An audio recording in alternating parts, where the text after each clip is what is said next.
Peter's senses were all over the place. He couldn't even tell what was in front of him. Everything just seemed on high alert, and his vision was quite blurry, while the smell around him was overwhelming. The grass underneath his feet, the wood sap from the trees, all of them combined was hard for him to keep all separate in his mind. In the end, the only thing he could concentrate on was the human-shaped figure in front of him. The pain had gotten the best of him, and he was willing to do anything to get rid of that hunger. As Fex saw the ghoul leap out from the forest, he prepared himself by getting into a fighting stance. It had leapt quite a distance from the forest and out onto the path. While it was in the air, it had stuck out all of its limbs very wide, like it was some type of beast. Then, at the right moment, Fex lifted his head off the ground and swung it outward like a whip, hitting Peter right in the center of his body. He went flying through the air quite a distance away until his body banged on the floor and skittered away. Well, that should keep it down for a while, Fex said to himself. However, nearly instantly, Peter was standing up once again. A few of his ribs had been broken in the process, but they regenerated almost instantly. Even though Peter was a ghoul, Fex was sure he had used enough force to take one out. Is he starving? Now, who would be stupid enough to turn someone and not have everything prepared beforehand? Fex thought, not knowing how Peter came to be a ghoul. A starved ghoul healed a lot quicker than usual, and they were dangerous to go up against, even for vampires. Still, this also came with its downsides. The more times it would heal itself, the more energy it would use. It was starving itself more each time it healed, and eventually there wouldn't be any energy left, and healing would come to an end. Peter came rushing forward once again, but Fex didn't look too worried. I'm not into killing other people's family members. If I did, then it could start a civil war, and I don't want to be the one to blame for that. Fex then started to fiddle about with his fingers, pulling them in and out as if he was making something, but when looking at his hands, nothing could be seen. With Peter coming closer to him, he was finally ready. He ran towards Peter, and just when Peter was about to swing for his head, Fex ducked at the right moment. He dashed forward, not touching Peter, but swiping his hands around him in the process. This continued onward for a while. Peter would strike while Fex would dodge, staying close to him, moving his hands but not touching. Then Peter started to notice something. His movements were getting slower and slower as the fight continued. His arms were the first to slow down, and eventually it was his legs. When he looked down and noticed what was happening, it was too late.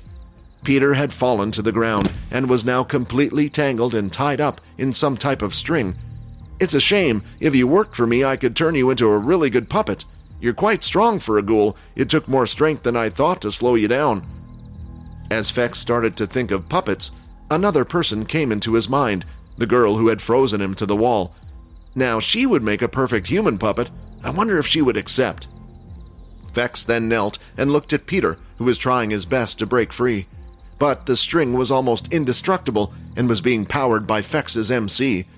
He then lifted Peter's head off the ground and looked into his eyes, casting some type of spell.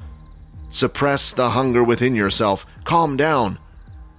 After saying those words, Peter felt something inside his body change. The hunger suddenly didn't feel as bad as before, and he was slowly starting to get a hold of himself a bit more. He could now see the person in front of him clearly. He also noticed that this person smelt different to other people anyway. I didn't create you, so the spell won't last for long, Fex explained. Now tell me, which family do you belong to? If you're a starving ghoul, you couldn't have been turned too long ago, otherwise you would have evolved by now. Are you even registered? Is that why you won't speak? Although Fex was saying these words, Peter didn't understand any of it. He understood the words individually, but had no clue what was happening. Seeing that Peter would no longer answer, Fex let go of his head, allowing it to fall to the ground. These damn ghouls are always loyal to their leader. It was a waste trying to get anything out of him. Hey, if you don't eat something soon, you will get us caught, and you know when that happens, your whole family will be punished for it. Fex was now sitting on the floor, calmly talking to Peter. Even though Peter had just tried to attack him, he was wondering why this person wasn't angry with him. This was a first in Peter's whole life. If he ever tried fighting back even just once, then the punishment would come back around tenfold. He learned that quickly during his school days, so he decided to never fight back again. But this time, Peter was the one attacking someone, and it was clear this person was a lot stronger than him. So why wasn't he being hit, stabbed? burnt, or even killed. Peter just couldn't understand it. "What do you mean, my family?" Peter finally answered. "They have nothing to do with this. They're just normal shopkeepers. Keep them out of this. It was my fault that I attacked you. Just punish me." Hearing Peter's words, Fex felt like something wasn't quite right about this whole thing. However, he didn't have long to think about it. When suddenly out from the side, a big line of red blood was shot out. Fex didn't even notice it until the last moment, causing him to take the blow with his bare hands. He was pushed back a few feet before he could break the attack. He wasn't wearing any beast gear on his body, and the same could be said for his hands as well. Blood was now dripping from his forearms where the attacks had wounded him. But what was most surprising to Fex was the fact that he recognized the attack. It was a blood attack that only other vampires could use. When he looked up, he could see what could only be described as a demon. White, hollow, menacing eyes, with a mask and a Japanese demon design covering his mouth. As Peter looked up, he didn't even recognize the figure standing in front of him. But of course, it was Quinn in his new suit. As soon as Quinn and Vorden went past the school gate, they were free to rush off and run about, now that they were away from the eyes of the soldiers and guards.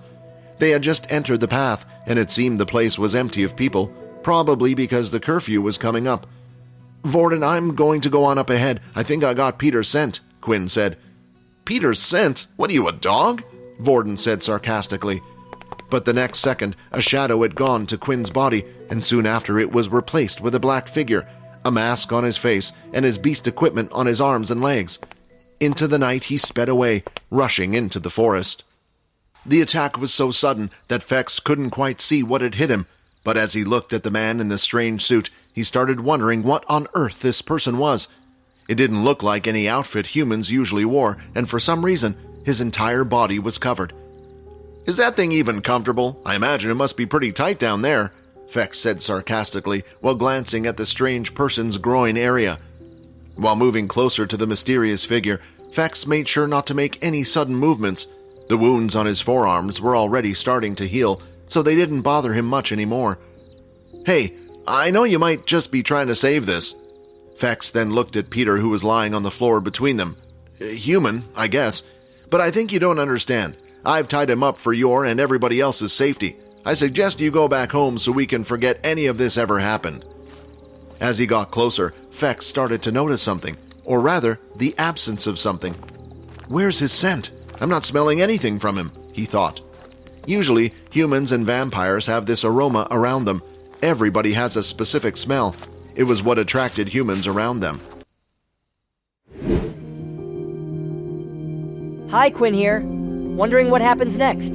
If you want to jump the queue and unleash all episodes, click on the link here and install the Pocket FM app.